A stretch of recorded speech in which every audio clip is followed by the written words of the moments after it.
سعيد بن جبير، لعلي ذكرته أكثر من مرة لكن لا بأس بإعادتها مؤثرة.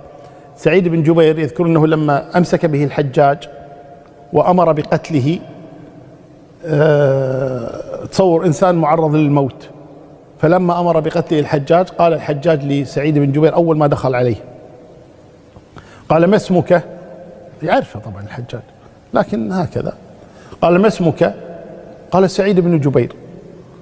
قال بل أنت شقي بن كسير، يعني سعيد ما أنت سعيد، أنت شقي، ولا أنت جبير، أنت كسير. قال بل أنت شقي بن كسير. قال أنا كما سماني أبي، وبيذبحه. قال أنا كما سماني أبي.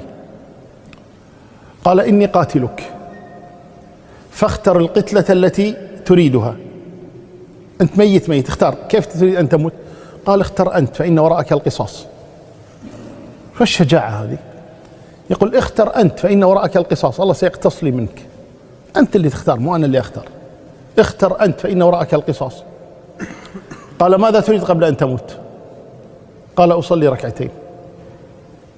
قال وجهوه إلى قبلة النصارى، يعني يرى أنه كافر كيف تخرج على الخليفة وكذا. قال وجهوه إلى قبلة النصارى. قال فأينما تولوا فثم وجه الله. روح إجابات جاهزة.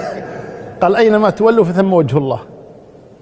قال والله لأعجلنك إلى نار جهنم، يعني بقتلك الحشا تروح النار على طول. قال والله لأعجلنك إلى نار جهنم. قال لو أعلم أن النار بيدك لاتخذتك إلها. ليست بيدك الجنة والنار. قال لو أعلم أن النار بيدك لاتخذتك إلها، فأمر بقتله فقتل. بعده ب15 يوم مات الحجاج، أصابه يعني يزوع دم، وكان يقول إنها دعوة سعيد. فالقصد أن الإنسان يعني إذا آمن بالقضاء والقدر وآمن بالله وأنه ناصره وآمن كذا ما يهمه أحدا. لا تنسوا الإعجاب بالفيديو والاشتراك في القناة تشجيعا لنا لنستمر بنشر المزيد إن شاء الله.